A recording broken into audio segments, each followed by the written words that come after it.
Welcome back to the Moonlit Circle. I'm Gwendie Belle Moone, author, storyteller, and celestial traveler.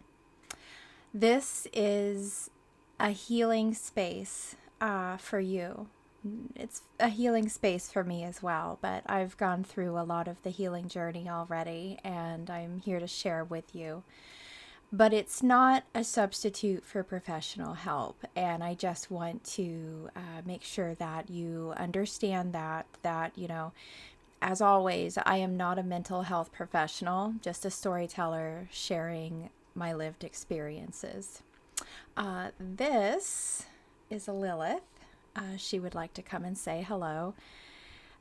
So if you're sensitive to emotional or psychological or trauma related topics, please care for yourself first. But tonight is Moonlit Monday, and it's all about truth with tenderness. We're going to be talking about the psychology behind book one and how we break old patterns. We're going to be talking about my leaving nursing and my nursing career to rediscovering my purpose and creativity. We're going to talk about the quiet love at the heart of my former career because I don't want to get it twisted. I absolutely adore being a nurse. Why discernment is a sense of spiritual self-defense, and how the seven sisters in the sky are teaching us about the gifts we've kept hidden.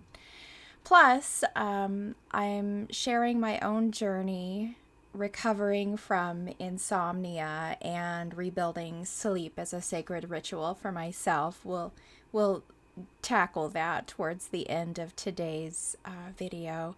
So settle in, my moonbeams. Let's step into the dark and create some meaning, and let's do some healing together. By the light of the silvery moon, I want to my honey I'll love you. Okay, I let the troublemakers out of the room, and so they're probably going to be on the other side of the door meowing through the entire thing. I'm sure of it. So let's start with my writing journey. I have promised to share with you guys where I'm at, and of course we're well into book one right now, and I'm honestly hoping to have it prepared for some formal editing by end of January. So we are going to be pushing for publishing towards the first quarter of 2026. I'm so excited. But in book one of Look at the Moon, I dig really deep into the psychology of survival, and especially the patterns that we don't even know we're repeating. I mean, you can't necessarily see a pattern if it's the first time that it's repeated. So we may not even be aware. You can be doing a pattern to yourself, hundreds of times a day and not even be consciously aware of it. But the patterns that feel like personality. We feel like, oh, that's just a part of who I am, but it's a pattern that you've developed over years of conditioning, and the habits that feel like choices, but began as defenses. They began as a form of self-defense. So I explore things like attachment wounds, how early experiences teach us what love feels like, even if that version of love is inconsistent or unsafe. The hunger to be chosen. These are some of the themes that I explore. That real thirst to be the one that someone else picks above all others. That quiet belief that if someone finally picks me, I'll finally feel whole. Over explaining. Oh, well, that's why we're here. Honestly, that is my biggest pattern trait is over explaining. ADHD doesn't help with that too much either, where I try to really, force a narrative of myself that is relatable to others in my awkwardness.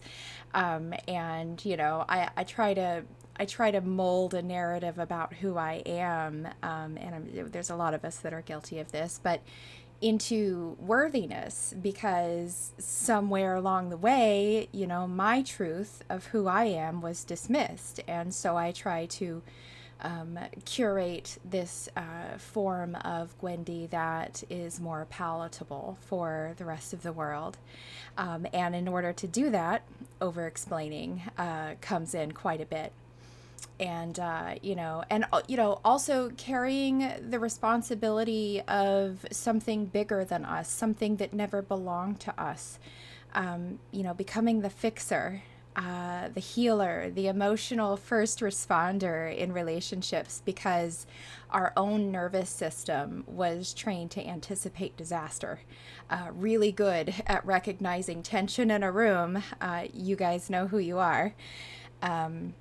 And we call it a sixth sense, or a sense of empathy, when really we're just on high alert. Our brain and our nervous systems have decided that whatever is coming at us day to day requires DEFCON 1. Those kinds of things. And also trying to repair things that broke long before we ever came on scene.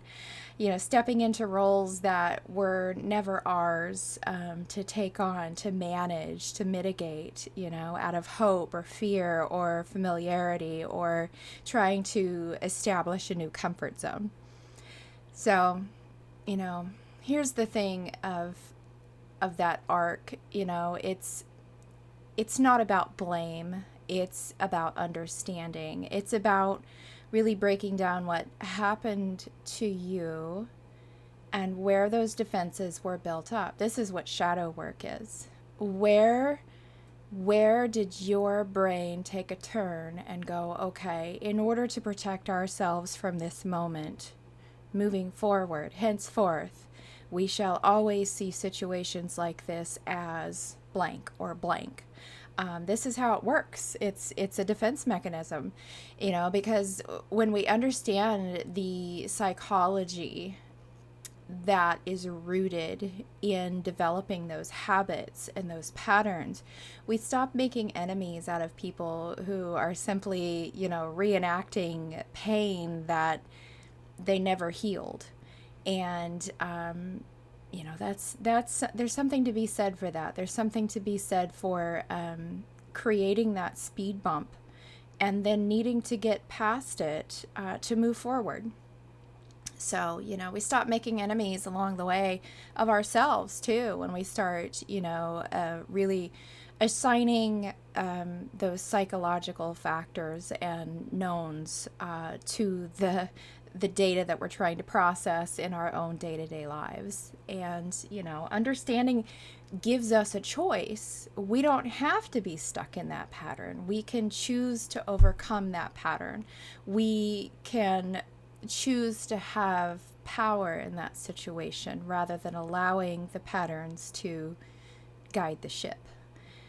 Power gives us compassion. So if we feel like we're the ones guiding our own ship, we give ourselves some compassion. It's not about martyrdom. It's not about who hurt you. It's not about, show me on the doll where the bullies said mean things to you. It's about trying to find real internal compassion to be able to understand, where did that bad habit develop and how can I now let it go? How can I now change it? How can I realign my ship? Because when you recognize those patterns, you're no longer living inside of it. You've named it, you're looking at it, you're examining it, and that means that you can change it.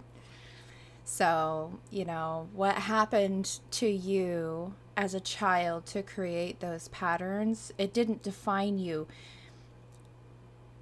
It informed you of what would be the safest bet moving forward, but it also shapes your instincts, your reactions, your fears, your tenderness, where your triggers lie. And now that you're naming it, you get to decide what stays. You get to decide what finally gets released, and you get to rewrite the pattern all on your own. And so that really brings us into my own personal life journey. And I wanted to share with you all my experience in leaving nursing and kind of rediscovering my purpose. And this chapter of my life is all about rediscovering purpose after burnout. Anyone who I've ever managed knows that burnout is real, because I name it and I say, here's how this pattern starts and here's how you combat it. And, because I work in a pretty high intensity industry, and I work in a line of business where people give a lot of themselves. And you have to protect yourself when you give a lot of who you are as a human being into your job and your career on a day-to-day basis. For 2 decades, nursing didn't just shape my career, it shaped my very identity. It shaped how I loved people. It shaped how I coped with situations, and how I defined my worth, and how I saw myself in the world. And when your job becomes that deeply woven into your sense of self, the first sign of burnout feel like betrayal, like you are failing, like you suddenly can't carry what you used to hold with both hands. When burnout finally caught up with me, I mistook it for weakness. And it wasn't in my last job, it was in my job prior to that. I was doing work comp, care management. And let me tell you, my CEO at the time likened his quality of service to the Cadillac style version of the care management world. And he wasn't joking. You had to be on your A game every single day, and your days were 12 hours every single day, 7 days a week. If you weren't careful, you could really lose yourself in that career and in that high caliber of a service being provided. And so, burnout definitely caught up with me in that career, and I mistook it for my own personal weakness. I thought I was breaking. But if burnout isn't the end, then, could it be the beginning? And I want everybody to understand that burnout is a symptom, and if you've come across it in such a manner that there's not a lot that you can do to change that, then maybe it's time for you to look for a doorway, look for that open window, a slow creaking, soul-made, soul-shaped doorway, something that fits you more purposefully, opening into a truth where you were exhausted to even think about it before, but now it looks enticing. And I know that's a little little bit of imagery there, but that's kind of what it is. If your burnout self is your own self whispering to you, we've got to find something different, we need a change. You were meant for more than this pace, more than this pressure, more than this box that you've put yourself into. You were meant to create, to breathe, to live in color again. And that's what we have to do. We can't just go to the factory day in and day out and not ever have a sense of purpose. So if your sense of purpose is folded into your career, then you have to do what you have to do to mitigate that if you're feeling a sense of burnout, because it's not just your career that's burning out, it's you. You have folded your identity into that. And so you have to be very careful, because here's the part that no one tells you. Sometimes the thing that wears you down is also the thing that wakes you up. I'm sure you've heard it many times before that, endings are just beginnings somewhere else. Leaving nursing for me wasn't giving up. It wasn't quitting. It wasn't me walking away from my calling. I am still very much a nurse, and I always will be. It was me walking toward myself. It was giving myself back to myself. I have given of myself to others my entire life, and piece by piece, breath by breath, that tends to take away. It tends to deplete the cup, and so now I'm filling it back up. And, I don't want to say that creativity replaced my purpose, because my sense of creativity prior to this was poured into how can I get my nurses to have a better day? How can we relay to our community, our population of patients that we're taking care of, that they can reach out to us for anything? My creativity was how can we get our services to as many people as we could? So my creativity was poured into policy and procedure for many, many years, and in, mitigating and managing patients and the nurses who worked under me and the support staff. And now I get to pull that creativity back into myself. And so again, my creativity didn't replace my purpose. It just moved over with me. It reminded me that I had a purpose beyond productivity, beyond policies, beyond service of others, and beyond burnout. It revived it, honestly. It revived me. And if you're listening to this with that ache in your chest, something has to change, the little tug that you feel, I want you to know this. Burnout doesn't mean you're broken. Burnout sometimes is just your soul trying to get your attention and let you know that something has to give.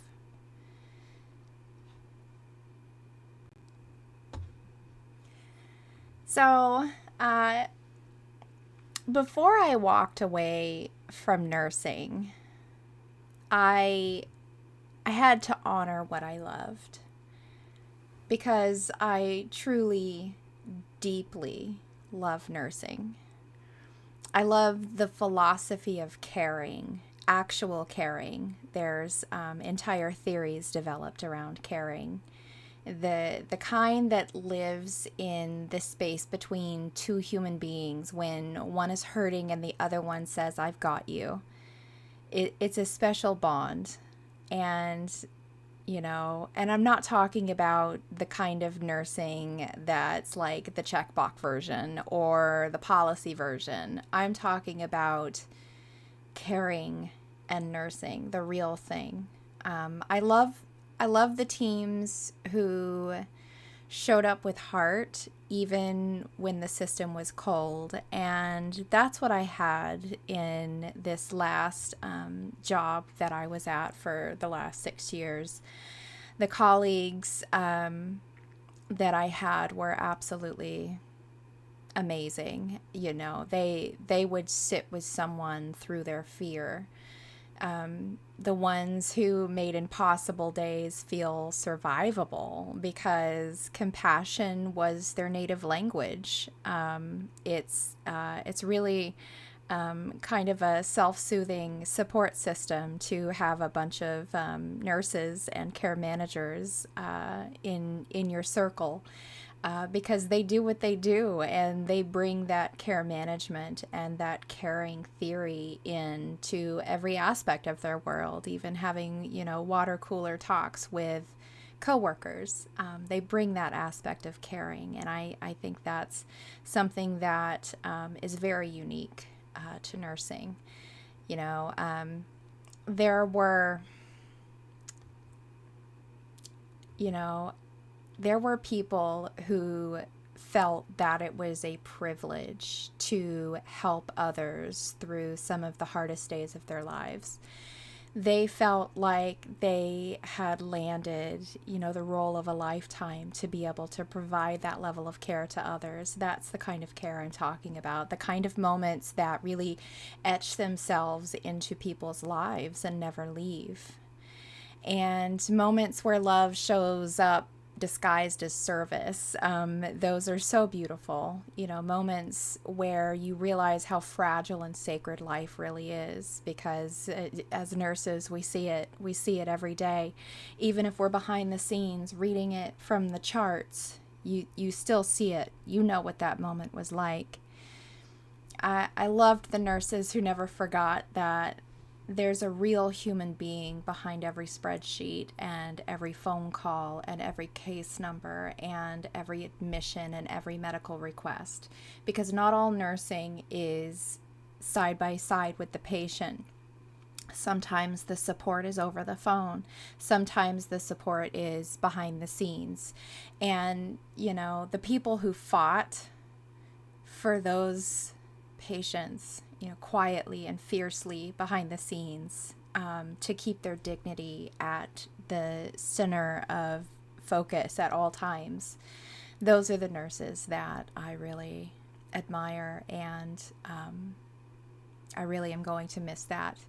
I loved the tiny holy moments that no one teaches you about in nursing school. The calm after a big crisis, the thank you whispered through tears, the way, bedside, the way a hand squeeze could say more than a chart ever could.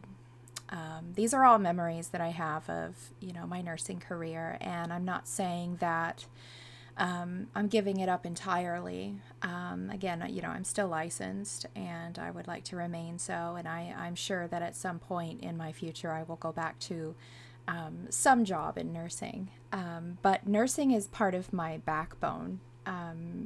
It built the sturdiness inside of me to be able to do this, and the nurses that I've worked with along the way, they really taught me how to hold space and how to listen and how to see people. Nursing taught me that. So, leaving nursing didn't erase all of that. I'm just bringing it along with me. It didn't undo the love or the purpose. It simply gave me a heart and gave me more room to grow in new directions and to shift from caring in crisis to caring through creativity. That's still what I can't not care. So caring as a theory lives within me, and and I take everything that I've learned from nursing, and I'm going to grow that and water that and let that bloom now somewhere else. Like look at the moon. So very excited for 2026, and looking forward to showing you all what a book written from a nurse's heart can really share with the world.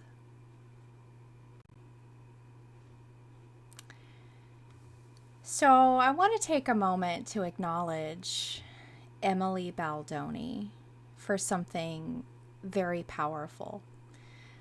If you guys remember, Emily Baldoni is married to Justin Baldoni, who is currently being sued by Blake Lively, along with the Wayfarer production company, for It Ends With Us and for her claims against him from It Ends With Us. But let's talk a moment about Justin's wife, Emily Baldoni, because she's come into the spotlight with something that she's done, and I just want to share that with you because it is very powerful. She chose grace and strength in this situation. She chose silence, where others in this situation have chosen to be the spectacle of a clown at a three-ring circus. Miss Baldoni chose loyalty, the quiet and courageous kind. But thanks to all the new unredacted information in the It Ends With Us lawsuit, we know now that Emily showed outright strength behind the scenes when her husband was wrongly accused, allegedly, and asked to take the fall for other people's failure. Again, allegedly. Don't come for me, Reynolds. This is the kind of partnership that we all hope for. Someone who stands with you when the crowd gets loud. Someone who looks at the giants bearing down on you with their greed and power and ill intent and says, "Not today, Satan." And I'll be honest, personally, as a husband's girl, this hit me really deep because the internet has gotten real comfortable lately with bashing men, shaming husbands, and treating partnership like a joke. But here's what I know from real life, not from algorithms. A good man is a blessing. A steady man is a refuge. A loving man is a lighthouse. And a husband who chooses you every day, quietly and consistently, is sacred. And there are certainly a greater number of these good men than the loudest banshees of toxic femininity are screaming about. And I have very strong feelings about this and how this is being portrayed. Are we seriously considering the fact that the warped and twisted facts of this case are even in the same ballpark as Me Too? Get out of here with that bullshit. If you haven't checked out the It Ends With Us lawsuit and you're interested, I'll leave a few channel recommendations below in the description for you. But like I've said before, plenty of others are fully covering this case. And, they've done a much better job of it than mainstream media, might I add, with, actual investigation and journalistic integrity. People, the New York Times, TMZ, they're all just spouting whatever trash they're getting paid out of the Reynolds kids' college fund, allegedly, in my opinion. Don't come for me. Meanwhile, Lively is crashing out on social media and really going scorched earth on entire swaths of the world's population. All of Hollywood, as the Reynolds household collects collateral damage in their wake by exposing every nasty PR tactic that they've all been getting away with up until now. So good one, Blake, really making friends there. How about all of Hollywood's female A-list people that are finding it very uncomfortable to have HR with their little magnifying glasses staring directly at them during intimate scenes because someone couldn't be professional and adult about it? Let's see. Couldn't be professional and adult about conversations you started and conversations about scene tone, mood, aesthetic. It's part of what you signed up for, but I digress. Let's get back to the real representative of women on that set, Miss Emily Baldoni. Emily, I would follow you into battle. So, partnership isn't about perfection. It's about presence. And that's what I really wanted to highlight here, but she just, Blake gets me riled up. But, partnership is about two people deciding we're on the same team and we fight outward, not inward.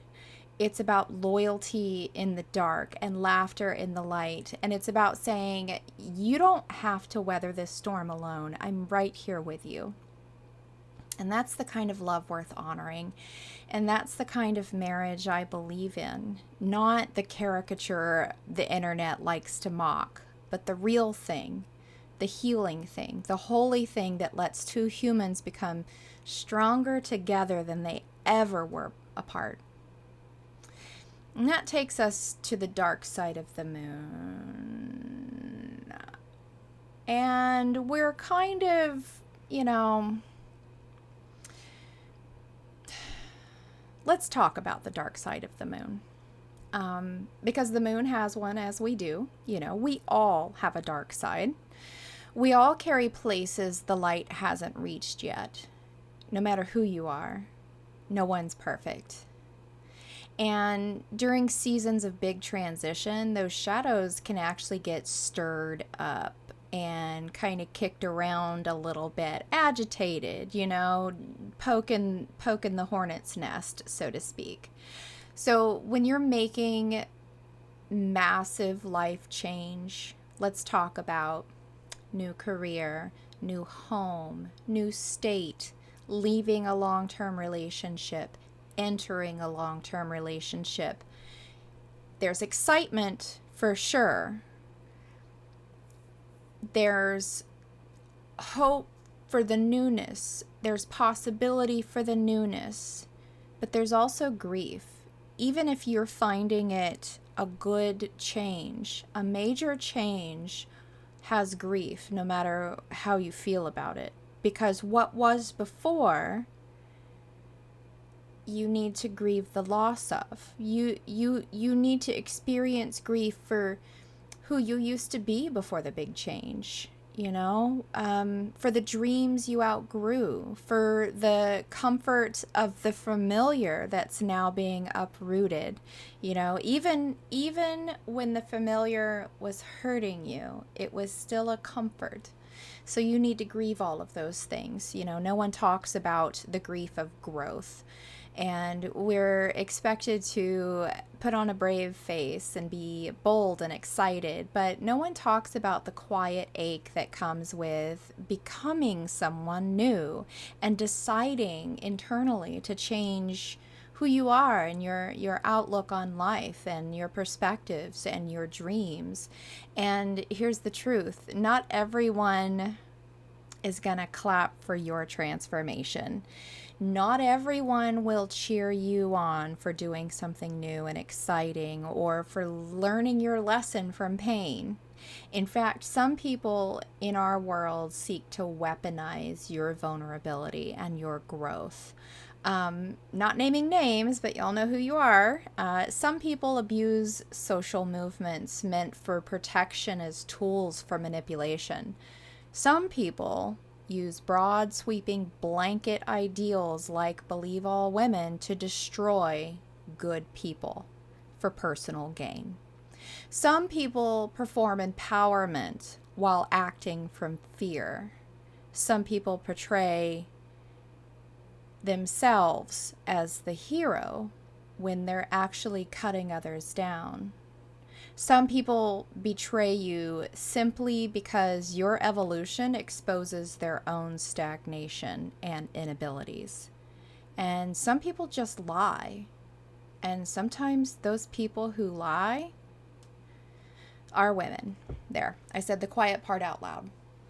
When you rise, when you change, when you grow, you unknowingly hold a mirror up to people like that. And not everyone is going to like what they see in it. So there's potential for them to lash out. And again, when you're the one growing, you're holding that mirror up and it is facing outwards. And that's what people don't like. People don't like seeing themselves in your growth. A few people in Hollywood and in the romance novel arena are actually recoiling from what they see in the mirror Justin Baldoni is holding up. But instead of naming names or feeding the outrage further, we're choosing wisdom here. We're choosing to step back, take a breath, and respond from truth instead of reactivity. Although, boy, she gets my blood boiling. But that's where Miss Emily Baldoni found her power. She found her voice, and that's where your real power is as well. Mrs. Baldoni stood up behind the scenes and said, "Not today, Satan." She did. And she told her husband to fight for his reputation, to fight for their lives. And they are. It is a fight for their lives. His entire career has been destroyed from this, and I don't want people to forget that. Discernment and stoic reflection is spiritual self-defense. It's the quiet voice that says, pay attention to patterns, not proclamations. The loudest person in the room isn't always the right person in the room. Watch actions, not hashtags. Trust consistency, not charisma. Because sometimes clowns and their antics will bring the whole circus tent down. Not every accusation is rooted in truth, and that's what I want everybody to understand here. And the best bit of advice that I ever received, was in my first semester in nursing school. And I'm not going to tell you the story that went along with this, but, it fits here. What happened was someone had a version of a story, and they were the loudest one in the room. And everyone else went, "Oh, that story is terrible. We so believe you. We're on your side." Well, come to find out that person lied.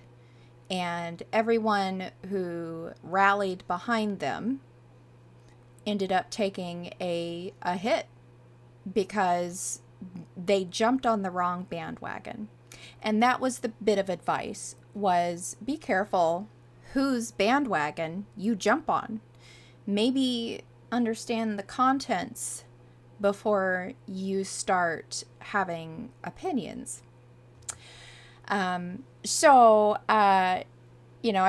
just wanted to throw that out there because, again, not every accusation is rooted in truth. And the loudest one in the room isn't always the honest one. Not every silence equates guilt. Silence can be resilience. And I don't want you guys to forget that. Your job is not to expose others. When you're growing and you're holding that mirror up and you see the unseemly characteristics of the people who don't like what they see in your mirror, your job is not to expose them. Your job is to protect your own peace from those kinds of people, to hold your center and focus your calm, to stay aligned with who you are becoming, not who others need you to be for their narrative. And if someone is trying to make you into the villain, you do not have to get louder. You absolutely do not. On the dark side of the moon, you're going to learn this. You're going to learn that your integrity is your shield. Your self-awareness is your compass. And your boundaries are your light. Don't let people cross those boundaries. Even if it's emotional, Don't let people agitate your emotions. Those are your emotions. You control them, not other people, especially not people who just don't appreciate your growth and your transformation. Don't give those people the power. So take a look around your own circle. This is really a hard one to do, and a lot of people aren't usually ready for this the first time they ask themselves these questions. But ask yourself, who is standing with you against the giants at the gate? And who in your circle is recoiling and lashing out at you when they see your growth in the mirror that you're holding up?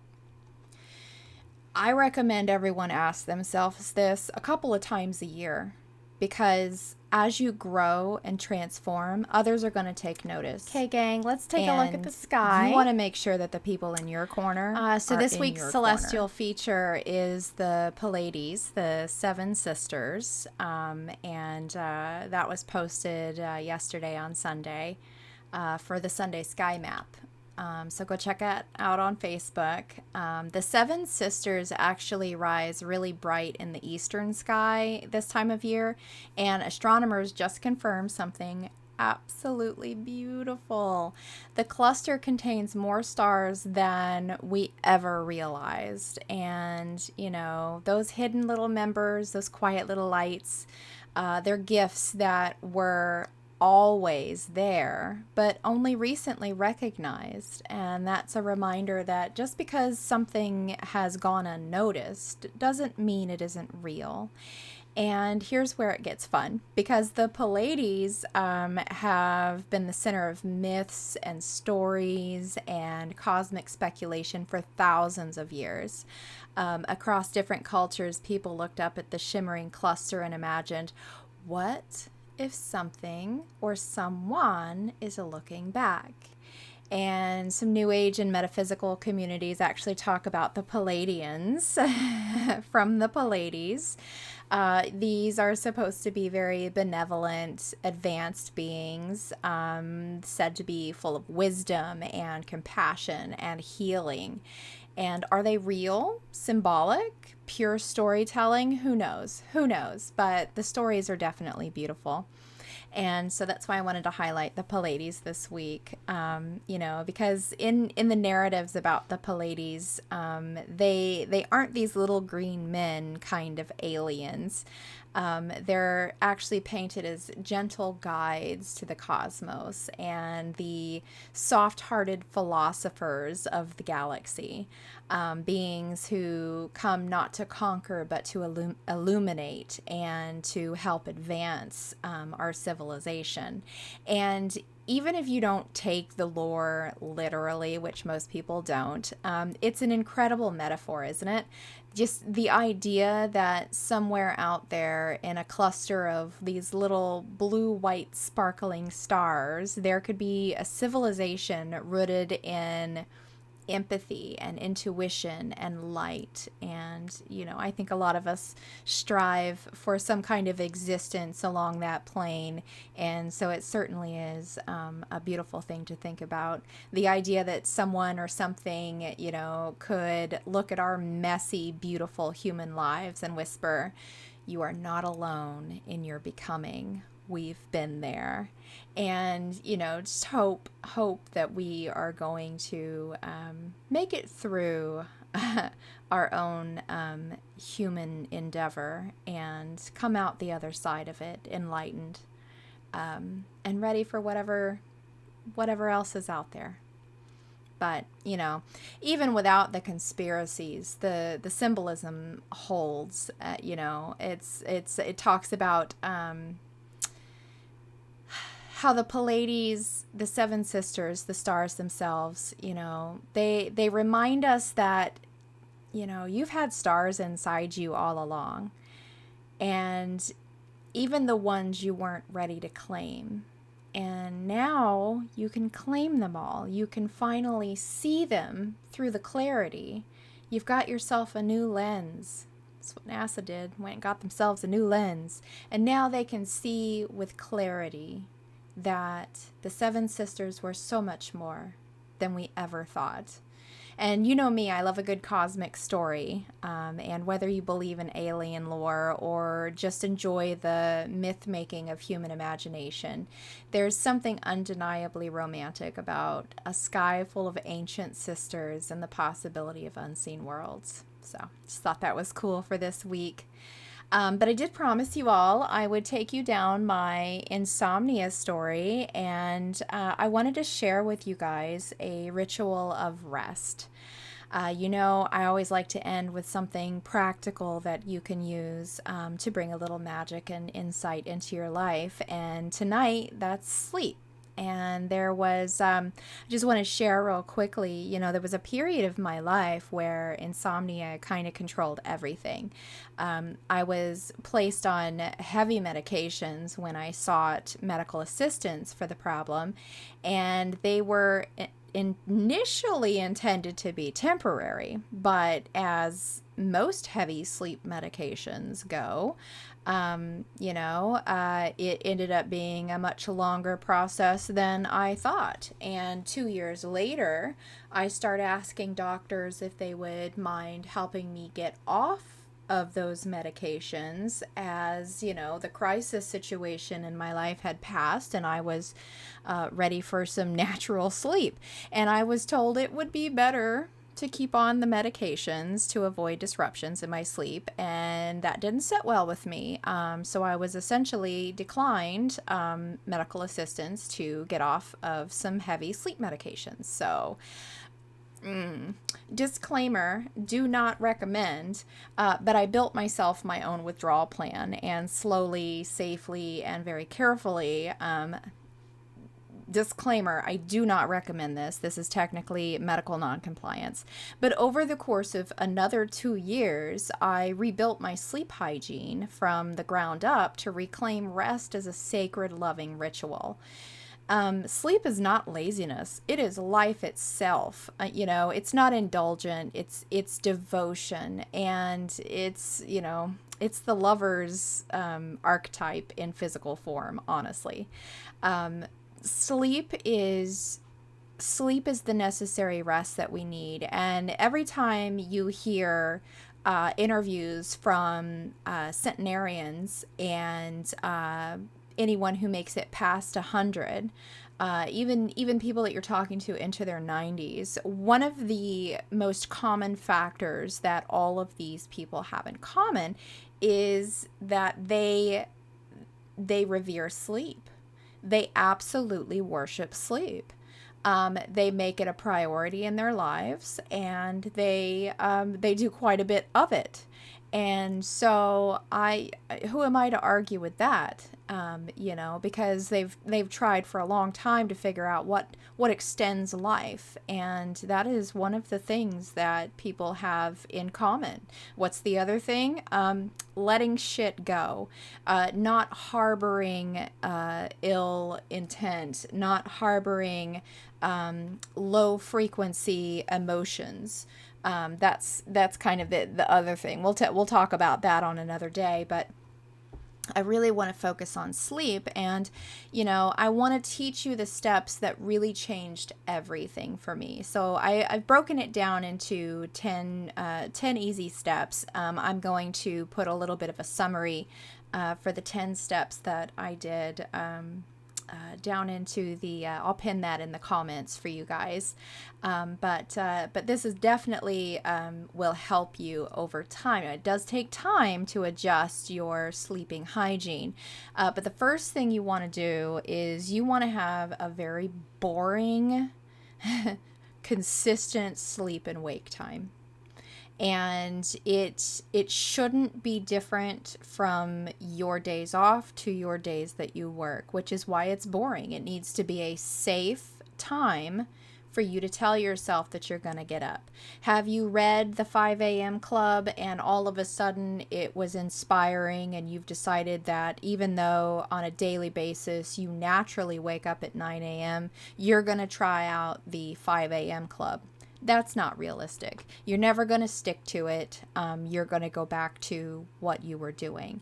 Now, if you're saying to yourself, I would like an additional hour in the morning times to be able to have a functional life and be able to not have to rush around before I leave for work every day, that's doable.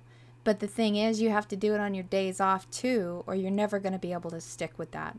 So you have to be realistic about the time that you want to get up and about the time that you want to go to bed. And that doesn't have to be every single night, but it needs to be most nights going to bed at around the same time, because otherwise you're gonna mess the cycle up. And so it has to be boring and it has to be consistent.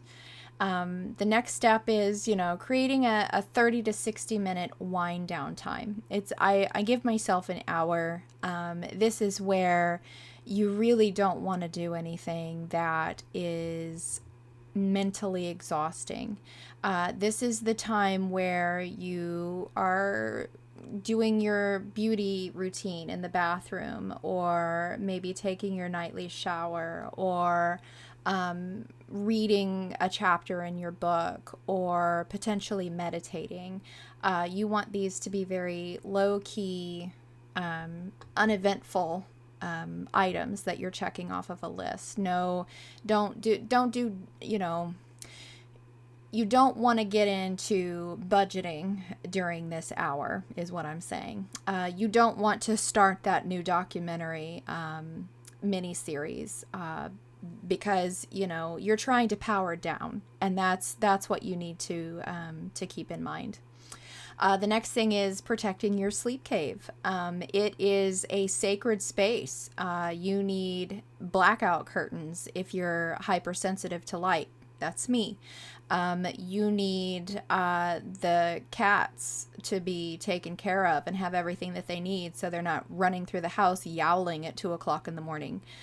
You need to have your noise machine on. You need to have nice, clean sheets. You need to have your sheets be linen if that feels better to you.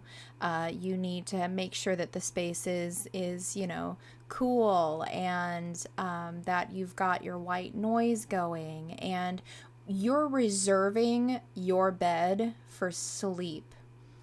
Don't work on your laptop in your bed. Don't scroll on your phone in your bed. If you need to have an earbud in to listen to some ASMR, or to potentially listen to a meditative guided meditation for sleep, or something of that nature, you do not need to be looking at your phone for that. You should do that audio only, because any of that light stimulation is going to keep you awake and keep your nervous system agitated, and you're trying to, again, power down, and so you want to remove anything that's going to help keep you stimulated. And, you certainly want to watch your caffeine. Personally, I can't drink caffeine after 3 p.m. if I have any chance of getting more than 3 hours of sleep. So I usually make sure that I have my coffee first thing in the morning. And if it's a day that I require a second cup of coffee, I do that before 1 p.m. Alcohol also. Guys, alcohol is a stimulant. It's not going to give you good sleep. Absolutely not. It disrupts your sleep, and it causes you to wake up at 3 a.m. and it dehydrates you. It's a bad idea all the way around. And then the next thing is moving your body during the day. Have you ever had a couple of days off work and you spent like 2 solid days just kind of like, I'm going to take care of myself by recouping on the couch. I'm going to have these low-key, low physical days where I'm not cleaning the house, I'm not getting up and doing anything, I'm not going anywhere, I'm doom scrolling on the couch or Netflixing and chilling on the couch, and I've got my munchies all around me, and I'm just not going to do anything. Do you know, by the 3rd day, like, you're not going to be able to sleep. You're not going to be able, like, moving is going to hurt. You've got to be physical every day. Physical every day if you want to maintain some good sleep patterns. Now, does this mean that you have to run a marathon every night before you go to bed? Absolutely not, because that will stimulate you. That's going to wake you up. But do you want to get up and shuffle around your house at a minimum and, clean and do some chores and go for a walk around the block? Absolutely. Get your body moving. And then, be kind to yourself with naps. I'm definitely not a nap person, and I know this about myself. If I lay down at 3 o'clock in the afternoon, I'm not getting up until 7 or 8. So I don't do it. I just don't do it. But if you are a nap person and it's something that's very important to you, make sure that you're being kind to yourself by not allowing yourself to sleep for hours on end or just an open-ended nap, because that is going to absolutely destroy your sleep cycle. What you should do is make sure that if you're laying down for a rest, regardless of if you went to sleep or not, you should limit that rest to 20 to 30 minutes. And once it's over, it's over. Get up. You don't lay there until you go to sleep. Something else is to create kind of a worry parking lot in your mind. Like, there's a lot of people, and I'm absolutely guilty of this, that if I have so much stress in my life that I'm just thinking about it 24/7, it's going to wake me up at 3 or 4 o'clock in the morning. I'm going to be staring at the ceiling thinking about this problem. And sometimes that's the start of my day because I just cannot get past this. So it's really good, if you know that you've got these issues on your mind, it's a good idea to visualize parking these problems, like as you're drifting off to sleep, parking these problems in the worry parking lot and go, you know what? I'm going to worry about this in the morning. Honestly, it's as simple as that. You go, I'm going to pick this back up in the morning, because you've made yourself a promise. This is an issue. I know it's an issue. I know it has to be addressed. It has to be resolved. But what I don't have to do is wake up at 3 o'clock in the morning to think about what I'm going to do about it, because I have already told my brain we're going to work on this in the morning. We're not going to wake up at 3 o'clock in the morning for this. So you have to psych yourself out. And visualizations are the best way to do that. And it's a good way to get your brain in the right frame of mind to be able to mitigate those issues when it starts pumping information to you at 3 o'clock in the morning when you're coming out of a REM cycle. So the next thing that you really want to think about is not fighting the bed if you're wide awake. And I've been guilty of this too. Going, okay, I really need to get some sleep, and I'm not tired. Maybe I had my cup of coffee too late, whatever. And I go lay down and I'm just so wide awake that I could do, complicated mathematics at that point. No, that's not going to work out. If you're just staring at the ceiling and you're fighting it, you could fight it for hours. Worst case scenario, what people usually do is just pick up their phone and start scrolling. And that's going to stimulate you, so it's not really going to work the way you want it to. And so the best thing to do in those situations where you're just like, I've got energy and I don't know where it's going to go, get up. Just get up. You want to treat it like you would if you were getting up in the middle of the night to feed a baby. We're not going to stimulate baby by waking them up all the way. We're not going to turn all the lights on and turn on the TV and start playing, their favorite musical toy or whatever. We don't want all that stimulation at 3 o'clock in the morning.